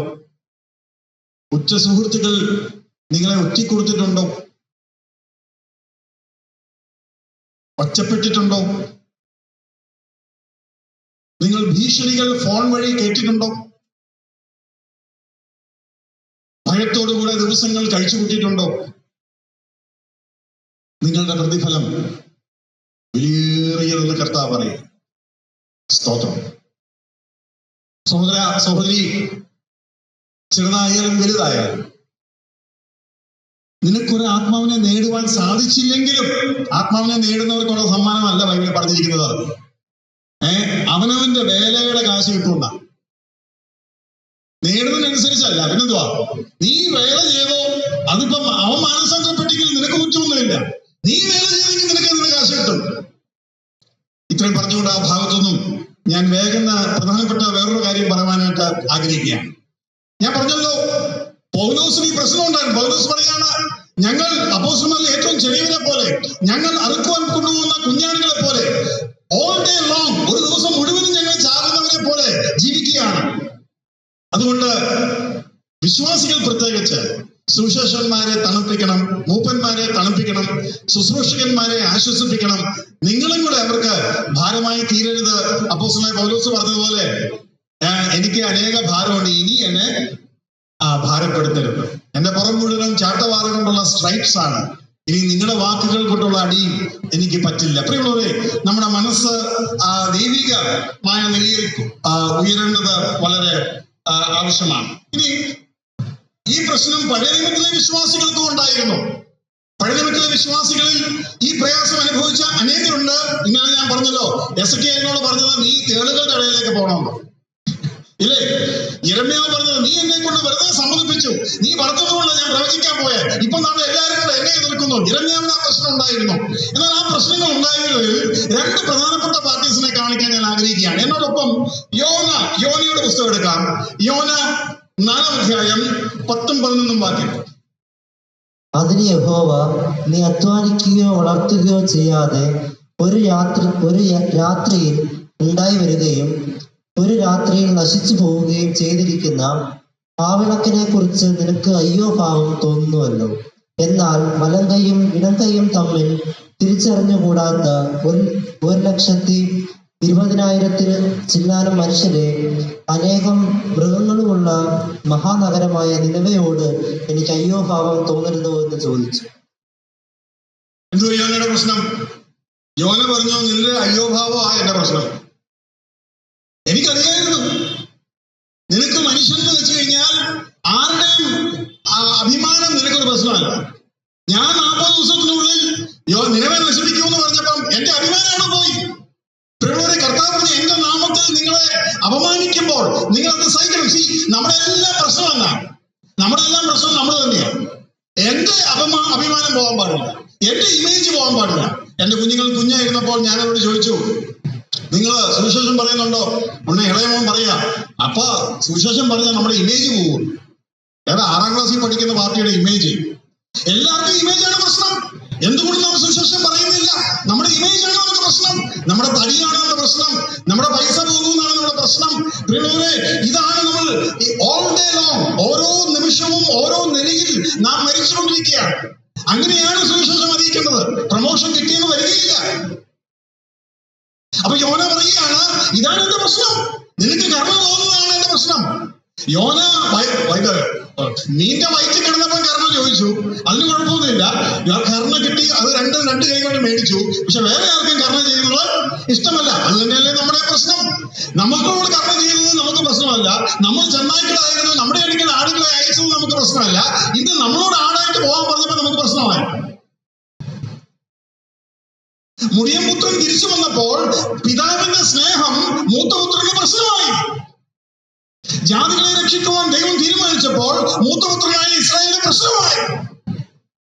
യാക്കോബിന് അനുഗ്രഹം ലഭിച്ചപ്പോൾ ഏശാവിന് പ്രശ്നമായി. ഇസ്ഹാക്കിനെ അവകാശിയാക്കിയപ്പോൾ ഇസ്മായിലിന്റെ പ്രശ്നമായി. ആബേൽ ദൈവത്തിൽ വിശ്വസ്തനും വിശ്വാസിയെന്ന് കണ്ടുകൊണ്ട് ഏശാവിന് കയ്യിന്റെ പ്രശ്നമായി. അപ്പോൾ അതാണ് പ്രശ്നം. എന്നാൽ ഒട്ടും പ്രതീക്ഷിക്കാത്ത ഒരാളുടെ പ്രശ്നമാണ് ഞാൻ ഇപ്പോൾ പറയാൻ പോകുന്നത്. ഇദ്ദേഹത്തെ നമുക്കറിയാം, വളരെ ഫേമസ് ആണ്. അല്പം വേഗത്തിൽ ഞാൻ പോവാ. മോശയ്ക്ക് പ്രശ്നം ഉണ്ടായിരുന്നോ ദൈവത്തിന്റെ ഈ സ്നേഹം കൊണ്ട്?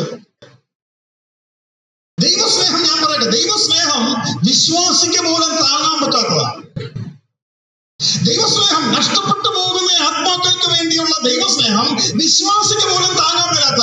അപ്പോസ്തലനായ പൗലോസ് പറയാണ്, ഞങ്ങളെ അറുക്കുവാനുള്ള ആടുകളെ പോലെ എണ്ണിയിരിക്കുന്നു. അതല്ലായിരുന്നു യോഹന്നാന്റെ പ്രശ്നം. യോഹന്നാൻ ജയിലിൽ ഇട്ടു. യോഹന്നാൻ പറഞ്ഞു, നീ തന്നെയാണോ എന്നെ എന്താ രക്ഷിക്കാത്തത്? യോഹന്നാനെ ദൈവം കൊടുക്കും. പിടിക്കപ്പെട്ടാൽ എന്തോ സംഭവിക്കുന്ന പറഞ്ഞേ, പിതാവ് സംസാരിക്കുമെന്നാ പറഞ്ഞേ. യോഹന്നാൻ എല്ലാ ദിവസവും ഹേരോദാവിനോട് സംസാരിച്ചിരുന്നുവെന്നും ഹേരോദാവ് സന്തോഷത്തോടെ കേട്ടിരുന്നുവെന്നും ഹേരോദാവ് യോഹന്നാൻ സ്നാപകനെ ഭയപ്പെട്ടിരുന്നുവെന്നും ദൈവവചനം വളരെ വ്യക്തമായി പറയുന്നു. അപ്പോൾ ഇവിടെ പറഞ്ഞു തന്നെ അവിടെ സംഭവിച്ചുകൊണ്ടിരിക്കുക. പക്ഷെ യോഹന്നാന്റെ വിചാരം ഇപ്പൊ രക്ഷിക്കണമെന്നാണ്. ആ ശുശ്രൂഷ കഴിഞ്ഞ് യോഹന്നാൻ മരിച്ചു. യോഹന്നാൻ മരിച്ചപ്പോൾ ഹേരോദാവ് സമാധാനപ്പെടുകയല്ല, അവൻ കൂടുതൽ ഭയപരവശനാവുകയായിരുന്നു. അതാണ് ദൈവിക ഉദ്ദേശം. ശുശ്രൂഷ അവസാനിക്കുകയാണെങ്കിൽ ഇങ്ങനെ അവസാനിക്കണം. അതാണ് എഫക്റ്റീവ്. കലാശ കൊട്ടെന്ന് പറയത്തില്ലേ, ചാകാൻ പോകുന്ന തീ ആളിക്കത്തും എന്ന് പറഞ്ഞിട്ടില്ലേ? ഞാൻ ഇന്നലെ പറഞ്ഞില്ലേ, ഈ 1,44,000 പേർക്ക് ഫുൾ പ്രൊട്ടക്ഷൻ കൊടുത്തിരിക്കുക. ഈ കേരളോ അല്ലെങ്കിൽ മഹാമാരികൾ ഒന്നും ഏൽക്കുകയല്ല. കോവിഡിനെ പോലെ 10 കോവിഡ് വന്നാലും ഈ മഹാപീഡന സമയത്ത് ഇവർക്ക് ഒരു ബാധയും ഏൽക്കുകയല്ല. പക്ഷെ മനുഷ്യൻ കൊന്നോണ്ടിരിക്കുക, സുവിശേഷ വിരോധികൾ കൊന്നോണ്ടിരിക്കുക. അതുകൊണ്ടാണ് ഞാൻ പറഞ്ഞത്, അവർ ചാവുകയാണെങ്കിൽ സുവിശേഷം പറഞ്ഞേ ചാവുള്ളൂ. മോശ, ഏറ്റവും സൗമ്യനായ മോശ, ദൈവത്തിന്റെ സ്നേഹത്തെ താങ്ങുവാൻ കഴിയാതെ ദൈവത്തെ ശകാരിച്ചു, ദൈവത്തെ വഴക്ക് പറഞ്ഞോ. അത് ബോംബെയിലെ ബൈബിളിൽ കാണും, പക്ഷെ ഇവിടെ കൊട്ടാരക്കരയിലെ ബൈബിളില് അങ്ങനെയില്ല. ദൈവത്തെ ശരിക്കും വഴക്ക് പറഞ്ഞു. എന്തായിരുന്നാലും എപ്പോഴും ആ നിലയിൽ ദേഷ്യപ്പെടുവാൻ സാധ്യതയുള്ള ദൈവം അന്നൊന്നും മിണ്ടിയില്ല. ഓക്കെ, ചിലരുണ്ടല്ലോ എന്തും ചൂടാവുന്ന ആള് ചിലപ്പോൾ നമ്മൾ അങ്ങോട്ട് ചൂടായാൽ തിരിച്ച് ചൂടാവത്തേ. അങ്ങനെ കേട്ടിട്ടുണ്ടോ? ഇല്ല, അങ്ങനെ ഉണ്ടായിട്ടില്ലേ? എപ്പോഴും വഴക്ക് പറയുന്ന ഒരു ബോസ്, എപ്പോഴും വഴക്ക് പറയുന്ന ഭർത്താവ്, ഒരു ദിവസം നമ്മൾ അങ്ങോട്ട് പറഞ്ഞിട്ട് എന്നാ പറഞ്ഞിട്ടും തിരിച്ചൊന്നും പറയുന്നില്ല.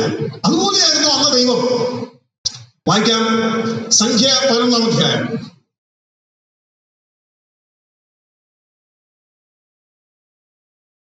ആ വേദഭാഗം സംഖ്യ 11-ാം അധ്യായം ഞാൻ വായിക്കാം. എന്നാ അറിയാം, മോശ അറിയാണ്, കേട്ടോളൂ. അപ്പോൾ മോശ യഹോവയോട് പറഞ്ഞത്, നീ അടിയനെ വലച്ചതെന്ത്? നിനക്ക് എന്നോട് കൃപ തോന്നാതെ ഈ സർവ്വജനത്തിനും ഭാരം എന്റെ മേൽ വെച്ചതെന്ത്? ചോദ്യമാണ്.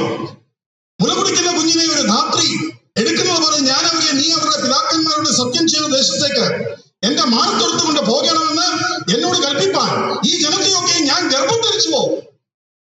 ചോദ്യം മനസ്സിലാകുന്നു. ഞാനിതിനെയൊക്കെ ഗർഭം ധരിച്ചുവോ? അടുത്തത്, ഞാൻ അവരെ പ്രസവിച്ചുവോ? ദൈവത്തോട് ചോദിക്കുക. ഈ ജനത്തിനൊക്കെയും കൊടുപ്പാൻ എനിക്ക് എവിടെ നിന്ന് ഇറച്ചി കിട്ടും? അവരിതാ ഞങ്ങൾക്ക് തിന്മാൻ ഇറച്ചി തരിക എന്ന് എന്നോട് പറഞ്ഞ് കരയുന്നു. ഏകനായി ഈ സർവ്വജനത്തെ വഹിപ്പാൻ എന്നെ കൊണ്ട് കഴിയുന്നതല്ല, അതെനിക്ക് അതിഭാരമാകുന്നു. ഇങ്ങനെ എന്നോട് ചെയ്യുന്ന പക്ഷം ആ ദൈവം വിചാരിച്ച് എന്നെ കൊന്നുകളയണമേ, എന്റെ അരിഷ്ടത ഞാൻ കാണരുത്. ദൈവം എന്ത് പറഞ്ഞറിയാമോ? എന്നാ ഞാൻ വേറെ കുറച്ചു പേരെ കൂടെ നിനക്ക് ഹെൽപ്പിന് തരാം. ഒന്നും തിരിച്ചു പറഞ്ഞില്ല. എന്നാ പറയാന്? കാരണം ഇവരുടെ പിതാക്കന്മാരോട് മോശ വാഗ്ദത്തം ചെയ്തിട്ടില്ല കനാൻ നാട്ടിൽ കൊണ്ടുപോകാൻ, ദൈവ വാഗ്ദത്തം ചെയ്ത്. ഇതിനെയൊന്നും മോശ ഗർഭം ധരിച്ചിട്ടില്ല. ഇതിനെയൊന്നും പ്രസവിക്കേണ്ട ആവശ്യം എനിക്കില്ല. ഒരു ധാത്രി എടുക്കുന്ന പോലെ ഇവരെ ചുമന്നു നടക്കേണ്ട ആവശ്യം എനിക്കില്ല. ഞാൻ ഇന്നലെ പറഞ്ഞല്ലോ, they cry all over me എന്ന് വെച്ചാൽ ചില കുഞ്ഞുങ്ങൾ അവർ കരയുമ്പോൾ ചെവിക്കകത്തോടെ കരയുന്നത്. അവർക്ക് ഈ ചെവിക്കകത്തോട് കരഞ്ഞില്ലേ തൃപ്തിയാവണം. അത് അറിഞ്ഞുകൊണ്ട് ചെയ്യുന്നതാ, കരഞ്ഞ് വഴക്ക് പറയുക. അങ്ങനെയായിരുന്നു ഇസ്രായേൽ മക്കൾ. ഇങ്ങനെ ദൈവം എന്തു പറയുന്നത്, അവരെ സഹിച്ചു, അവരെ വഹിച്ചു, അവരെ ചുമന്നു. അപ്പോൾ മോശ ദൈവത്തെ ശകാരിക്കുന്ന ഭാഗമാണ് നമ്മളിപ്പോൾ വായിച്ചത്. എന്ന് വെച്ച് കഴിഞ്ഞാൽ ദൈവത്തിന് അവരോടുള്ള അനുകമ്പ, അവരുടെ ആവശ്യങ്ങൾക്കൊപ്പം ദൈവം നിൽക്കുന്നത് കണ്ടിട്ട് ഇതിന്റെ എല്ലാം ഇടയ്ക്ക് കിടന്ന് മോശ വലഞ്ഞപ്പോൾ മോശ പറയാണ്, എനിക്ക് മേല.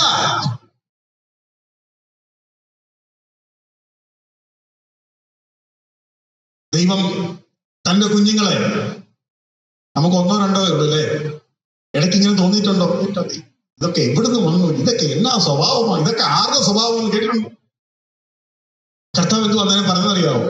മോളെ, എന്റേതാ, നീ കുറച്ചു നാൾ അതിനെ ഒന്ന് വളർത്തി, രക്ഷിക്കപ്പെടുന്നത് വരെ ഒന്ന് കാത്തിരുന്ന് നീ അതിനെ എനിക്ക് തരണം. ആ കുഞ്ഞുങ്ങൾ ബോധ്യമില്ലാതെ വളർന്ന അവിശ്വാസിയെ വിവാഹം കഴിക്കുമ്പം എന്നാ തീരുമാനിക്കണമെന്ന് ഇപ്പൊ പറയുക, അയ്യോ ഇത് പണ്ട് തുടങ്ങേണ്ട ശുശ്രൂഷയാണ്, ഇത് അവസാനം കൊണ്ടുവന്ന് വളർത്തിൽ എന്തുടനെ എന്നാ കൊലയ്ക്കുമ്പോ ഇല്ലേ, വാഴ കൊലയ്ക്കുമ്പോ വളവിടരുതെന്നോ? ഇത് അവിടെങ്കിലും പറയേണ്ടതല്ല, അവിടെങ്കിലും ചെയ്യേണ്ടതല്ല. കുഞ്ഞിനെ നിങ്ങൾ കണ്ണുനീര് ഒഴിക്കണം. ആ കുഞ്ഞ് ഒരു പാപവും ചെയ്യാത്ത കൊച്ചു കുഞ്ഞിന് വേണ്ടി നിങ്ങൾ നിലവച്ച് കരയണം. നിങ്ങൾ ഒന്നേ നോക്കാവുള്ളൂ, ഈ കുഞ്ഞിന്റെ ഹൃദയത്തിന്റെ ഉള്ളിൽ അവന്റെ പെർഫോമൻസ് നോക്കരുത്, അവൻ ചതിക്കും. കുഞ്ഞുങ്ങൾ വാക്യം പറയും, കുഞ്ഞുങ്ങൾ പാട്ട് പാടും, ഇവിടെ വന്ന് പ്രസംഗിക്കും. ഭക്തനാണെന്നും വിചാരിച്ചേക്കല്ലേ. എന്നോട് അനേക മാതാപിതാക്കൾ പറഞ്ഞിട്ടുണ്ട്, എന്റെ മകനെ സൺഡേ സ്കൂളിൽ എപ്പോഴും എന്റെ മോൻ ഫസ്റ്റ് ആയിരുന്നു, എന്നാ പറ്റിയെന്ന് അറിയത്തില്ല, ഇപ്പൊ പറയുന്ന ദൈവമില്ലെന്നാ. ഞാനൊരു കാര്യം പറയാം, സ്കൂളിൽ ഫസ്റ്റ് വരുന്ന കുട്ടി സൺഡേ സ്കൂളിൽ സെക്കൻഡ് ആവില്ല, സൺഡേ സ്കൂളിലും ഫസ്റ്റ് ആവും. ശരിയാണോ? ശരിയാണോ അല്ലയോ? സ്കൂളിൽ ഫസ്റ്റ് വരുന്ന കുട്ടി സൺഡേ സ്കൂളിലും ഫസ്റ്റ് ആകും. അതിന് കുഴപ്പമൊന്നുമില്ല. പക്ഷെ അതല്ല വിശ്വാസം, അതല്ല നീ നോക്കേണ്ടത്. അവന്റെ വ്യക്തിബന്ധം, ഹൃദയത്തിൽ, രഹസ്യത്തിൽ അവന് ദൈവവുമായിട്ടുള്ള ബന്ധം. ഒരു ചെറിയ കാര്യം പറഞ്ഞ് ഞാൻ ആ ഭാഗം വിടാൻ ആഗ്രഹിക്കുക. ഞാൻ എന്റെ കുഞ്ഞുങ്ങളോടൊപ്പം ചെയ്തുകൊണ്ടിരുന്നൊരു കാര്യമാണ്, നിങ്ങൾക്കും അത് ചെയ്യാൻ ശ്രമിക്കാം. അവരോട് ഞാൻ പറഞ്ഞിട്ടുള്ളത്, എല്ലാ ദിവസവും രാവിലെ ബൈബിള് വായിക്കണം. അത് വായിക്കാതെ ഒരിക്കലും പോകാൻ പറ്റത്തില്ല. നിങ്ങൾ വായിച്ചത് ചിലപ്പോൾ ഒരു സെന്റൻസ് ആയിരിക്കാം, ഒരു ചാപ്റ്റർ ആയിരിക്കാം, അല്ലെ 10 ചാപ്റ്റർ ആയിരിക്കാം. നിങ്ങൾക്ക് അന്ന് മനസ്സിലായതോ ഹൃദയത്തിൽ തൊടപ്പെട്ടതായിരിക്കുന്ന എന്തെങ്കിലും വിഷയമുണ്ടെങ്കിൽ അതൊരു നോട്ട്ബുക്കിൽ എഴുതണം. അവർക്ക് നോട്ട്ബുക്കും കൊടുത്തു. എല്ലാ ദിവസവും ഡേറ്റ് ഇട്ട് എഴുതണം. അത് ഒരു സെന്റൻസ് എഴുതാം, ഒരു പേജ് എഴുതാം, എനിക്ക് വിരോധമില്ല. പക്ഷെ ഇന്ന് ദൈവം നിങ്ങളോട് എന്ത് സംസാരിച്ചു എന്നുള്ളതിന്റെ എന്തെങ്കിലും ഒരു അംശം അതിൽ എഴുതണം. ആ നോട്ട് ബുക്ക് പലപ്പോഴും നിങ്ങൾക്കൊന്ന് തുറന്നു നോക്കാം. അതിൽ അവനോട് ദൈവം സംസാരിക്കുന്നുണ്ടോ ഇല്ലയോ? ഒരു മനുഷ്യൻ, ഒരു കുഞ്ഞിന് എഴുതാൻ പറ്റാത്ത എന്തെങ്കിലും പോയിന്റുകൾ അവിടെ വരുന്നുണ്ടോ ഇല്ലയോ എന്ന് നിങ്ങൾക്ക് അന്വേഷിക്കാം. ദൈവത്താലല്ലാതെ എഴുതാൻ പറ്റാത്ത ചില കാര്യങ്ങൾ ആ കുഞ്ഞിന്റെ കയ്യിൽ നിന്നും മനസ്സിൽ നിന്നും ചിലപ്പോൾ ആ പേപ്പറിൽ വീഴും. അത് അവന് ദൈവവുമായിട്ടുള്ള ബന്ധത്തിന്റെ ഒരു ചെറിയ അടയാളമായിരിക്കും. അവൻ എവിടെ പോയാലും അവനോട് ചോദിക്കേണ്ട ഒരു കാര്യമുണ്ട്. കഴിച്ചോ, ഉണ്ടോ, വിളിച്ചോ, പിടിച്ചോ എന്നല്ല. നീ ഇന്ന് ബൈബിള് വായിച്ചോ? ചിലപ്പോൾ ഹോസ്റ്റലിലായിരിക്കാം, ചിലപ്പോൾ UK-യിലായിരിക്കാം. നിന്റെ രാവിലെ നിന്റെ മെഡിറ്റേഷൻ ടൈം, നിന്റെ ക്വയറ്റ് ടൈം, ഞാൻ എപ്പോഴും ചോദിക്കുന്ന ചോദ്യമാണ്. ഭയമാണ് എനിക്ക്. അവർക്ക് 25-26 വയസ്സായി. ഭയത്തോടെ ഞാൻ ചോദിക്കുന്നത്, മോനെ, how was your quiet time today? ചിലപ്പോൾ പറയും വെരി ഗുഡ്, ചിലപ്പോൾ പറയും ഇറ്റ്സ് ഓക്കെ, ചിലപ്പോൾ പറയും എന്റെ അർത്ഥം എന്നാ? സോ. അപ്പൊ ഞാൻ ചോദിക്കും, what's happening, what's going on? അവർ മുഴുവൻ പറയത്തില്ല. ഞാൻ മുട്ടുമേ നിൽക്കുകയാണ്, കർത്താവേ എന്റെ കുഞ്ഞിനെ രക്ഷിക്കണേ. എങ്ങനെയുള്ളവരുടെ മധ്യത്തിലാണ് എന്റെ കുഞ്ഞുങ്ങൾ ജീവിക്കുന്നത്? നിങ്ങൾ വിശ്വസിക്കുമോ?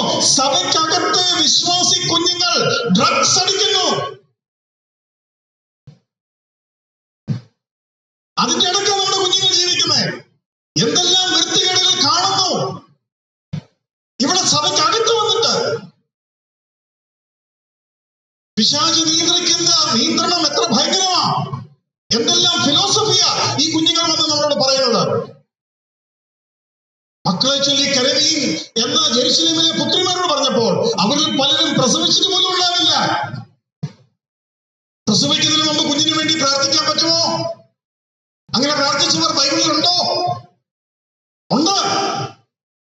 അതുകൊണ്ട് നാം ആ ഒരു ശുശ്രൂഷയിലേക്ക് പ്രവേശിക്കണം. ഒരാത്മാവിനെ നേടുകയാണ് നിങ്ങൾ.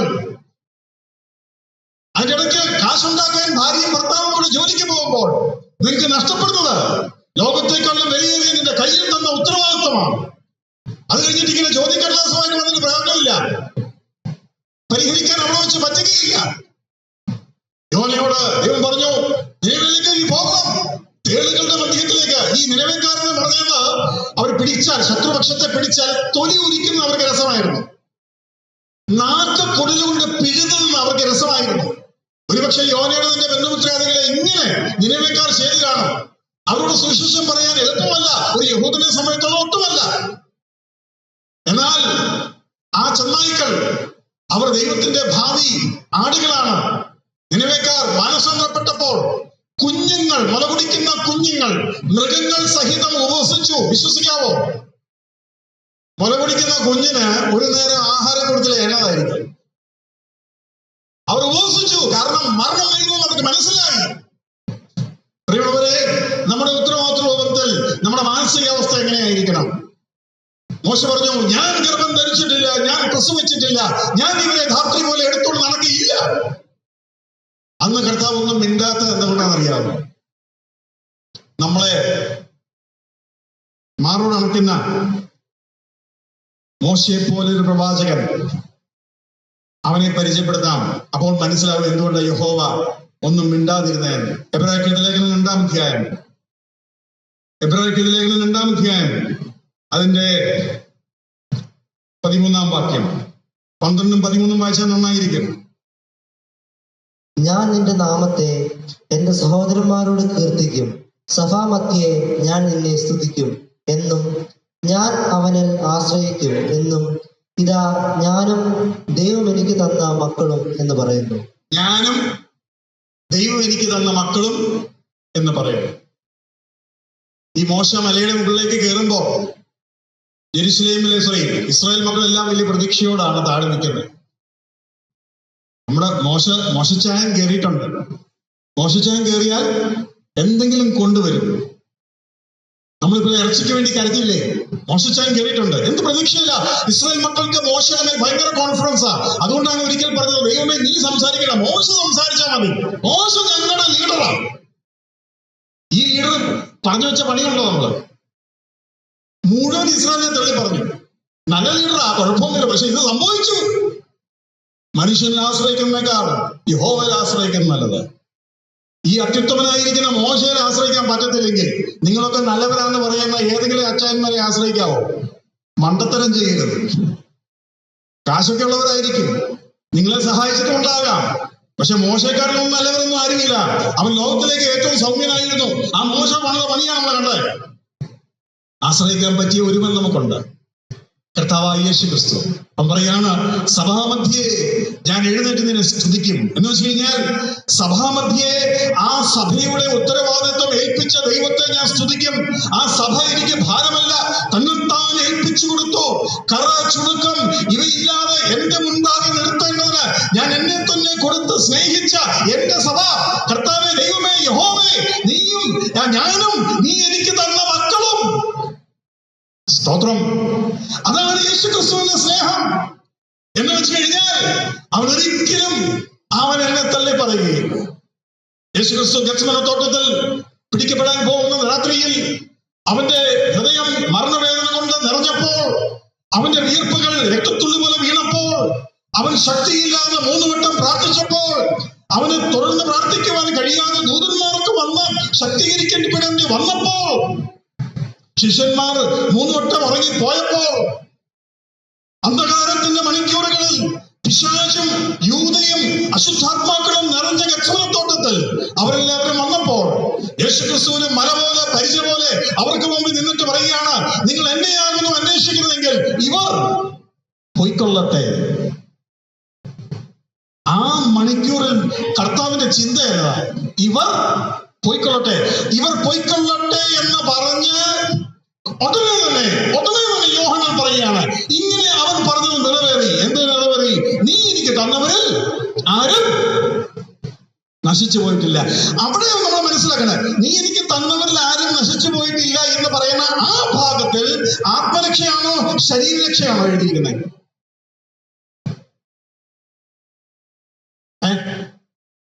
എന്നെയാകുന്നു അന്വേഷിക്കുന്നതെങ്കിൽ ഇവരെ ഉപദ്രവിക്കരുത്, ഇവർ പോയിക്കോട്ടെ, നിങ്ങൾ എന്നെ പിടിച്ചോ എന്നാണ് പറഞ്ഞത്. അപ്പൊ അത് ശരീരരക്ഷയാണോ ആത്മരക്ഷയാണോ? അവരുടെ കയ്യിൽ നിന്ന് രക്ഷിക്കുക അല്ലേ? അപ്പൊ ശരീരരക്ഷയാണ്. ഇനി ഞാനൊരു രഹസ്യം പറയാം. ഈ അപ്പോസ്തലന്മാർ വേണം ലോകമെമ്പാടും സുവിശേഷം പറയാൻ. അതിന് ദൈവം അവരെ പ്രൊട്ടക്ട് ചെയ്യുക. എത്രയോ വട്ടം ജയിലിൽ നിന്നും അപ്പോസ്തലന്മാരെ ദൈവം രക്ഷിച്ചു. എന്നാൽ അവസാനം അവരെയൊക്കെയും മരിക്കുവാൻ അനുവദിക്കുകയും ചെയ്തു. ഞാൻ പറയാൻ ആഗ്രഹിക്കുന്ന കാര്യം, നമ്മുടെ സംരക്ഷണവും നമ്മുടെ അവസാനവും കർത്താവിലൂടെ മാത്രമേ ഉണ്ടാവുകയുള്ളൂ. നാം നമ്മെ തന്നെ രക്ഷിക്കേണ്ട ആവശ്യം ഇല്ല. രക്ഷിച്ചത് എന്തിനാണ്? ലോകം മുഴുവൻ സുവിശേഷം പറയാം. ജയിലിൽ നിന്ന് രക്ഷിച്ചത് എന്തിനാണ്? ലോകം മുഴുവൻ സുവിശേഷം പറയാം. യോഹന്നാനെ തിളച്ച എണ്ണയിൽ മുക്കിയിട്ടും ചാകാനായിട്ട് പുറത്തെടുത്ത് പത്മോസ് ദ്വീപിലിട്ട് പത്മോസ് ദ്വീപിൽ നിന്ന് മടങ്ങി എഫെസസിൽ വന്നു എന്നാണ് ചരിത്രം പറയുന്നത്. എന്തിനാണ് യോഹന്നാൻ രക്ഷിച്ചത്? സുവിശേഷം പറയാൻ. പക്ഷെ എന്തിനാണ് ഇവരെല്ലാവരും അവസാനം കൊന്നത്? സുവിശേഷത്തിനായി കൊന്നു. ജീവിക്കുവാനും മരിക്കുവാനും ദൈവം സുവിശേഷത്തിനായിട്ട് അനുവദിച്ചു. 1260 ദിവസം ആർക്കും ഈ 2 സാക്ഷികളെ കൊല്ലുവാൻ സാധിച്ചില്ല, സാധിക്കുകയുമില്ല എന്ന് പ്രവചനം എഴുതി വെച്ചിരിക്കുകയാണ്. എന്നാൽ അത് കഴിഞ്ഞിട്ട് സാധിക്കുകയും ചെയ്തു. എന്താ നമ്മൾ ഇതിന് മനസ്സിലാക്കേണ്ടത്? പ്രത്യേകത. നമ്മൾ മനസ്സിലാക്കേണ്ടത്, ചെന്നായ്ക്കളുടെ ഇടയിൽ നമ്മളെ അയക്കുമ്പോൾ ഈ ചെന്നായി എന്നൊക്കെ ചെയ്താലും നമ്മളെ തൊടാൻ പറ്റാത്ത ഒരു അവസ്ഥയുണ്ട്. നമ്മുടെ ശുശ്രൂഷ തികഞ്ഞു കഴിയുമ്പോൾ ചെന്നായ്ക്കൾ ഒരുവൻ നമ്മളെ തൊടും. വല്ലതും പിടികിട്ടുന്നുണ്ടോ? ഈ ചെന്നായി വല്ലതും ചെയ്യുമെന്ന് വിചാരിച്ച് നീ കാത്തിരിക്കേണ്ട ആവശ്യമൊന്നുമില്ല. ദൈവം പറയുന്ന സമയത്തേ അത് സംഭവിക്കുള്ളൂ. ഞാൻ ഉദാഹരണം പറയാം, ഒത്തിരി കാര്യങ്ങൾ വേണം പറയാം. ഒരു വലിയ ഭാഗം തന്നെ ഞാൻ വിടുകയാണ്, എന്റെ സമയം തീർന്നു. ശ്രദ്ധിക്കണം. അബ്ശാലോമിനെതിരെ ദാവീദിന്റെ കൂട്ടർ യുദ്ധം ചെയ്യാൻ പോവാ, യോവാബും കൂട്ടരും. അബ്ശാലോം കുമാരനെ എന്നെ വിചാരിച്ച് കരുണ കാണിക്കണമെന്ന് പറയുക. അപ്പം എല്ലാവരും ആ കാര്യം ശ്രദ്ധിച്ചിട്ടുണ്ട്. അബ്ശാലോമിനെ ഇവരാരും തുറന്നില്ല. അപ്പൊ അബ്ശാലോം നോക്കുമ്പോൾ അബ്ശാലോം ഇങ്ങനെ വാൾപ്പയ്ക്കൊക്കെ തളർത്തുക, അങ്ങനെ ചെയ്യുന്നു, ഇങ്ങനെ ചെയ്യുന്നു. ആൾക്കാരെല്ലാം ചുറ്റിനും വീഴുന്നുണ്ട്. പക്ഷെ അബ്ശാലോമിന്റെ ദേഹത്ത് ഒരു അമ്പും ഒരു വില്ലും ഒരു കുന്തവും ഒരു വാളും ഏക്കുന്നില്ല. അബ്ശാലോം എന്നെ വിചാരിച്ചു കാണും, ഇതുള്ളാണല്ലോ, ഞാൻ ഇത്രയും ഇംപ്രൂവ് ആയ കാര്യം അറിഞ്ഞില്ല. കാരണം അബ്ശാലോം എത്ര ഫൈറ്റ് ചെയ്തിട്ട് ഒന്നും സംഭവിക്കുന്നില്ല. അത് കഴിഞ്ഞ് അബ്ശാലോം തൂങ്ങി, തന്റെ തലമുടി കുടുങ്ങി കരിവേലയത്തിൽ. താഴെ നിന്ന് മൃഗം ഓടിപ്പോയി. അങ്ങനെ ആരും അടുക്കുന്നില്ല. അബ്ശാലോം ഇവർക്കൊക്കെ എന്നെ ഇത്രയും പേടിയാണോ? ഈ തൂങ്ങി കിടക്കുമ്പോഴും ഞാൻ വല്ലതും ചെയ്യുമെന്നായിരിക്കും ഇവർ വിചാരിക്കുന്നത്. യോവാബ് ഇങ്ങോട്ട് വന്ന് പട്ടിയെ തല്ലുന്ന പോലെ, അല്ലെ നായിനെ തല്ലുന്ന പോലെ അടിച്ചങ്ങ് കൊല്ലുക. ഈ ലോകത്തിലെ ചെന്നായ്ക്കൾ വിചാരിക്കുന്ന ഒരു കാര്യമുണ്ട്, ഇവർക്കൊന്നും നമ്മളെ ഒന്നും ചെയ്യാം, ഇവര് വലിയ പ്രാർത്ഥനയാ അതായതാന്നൊക്കെ പറയാം. നമുക്ക് വല്ലതും പറ്റുമോ?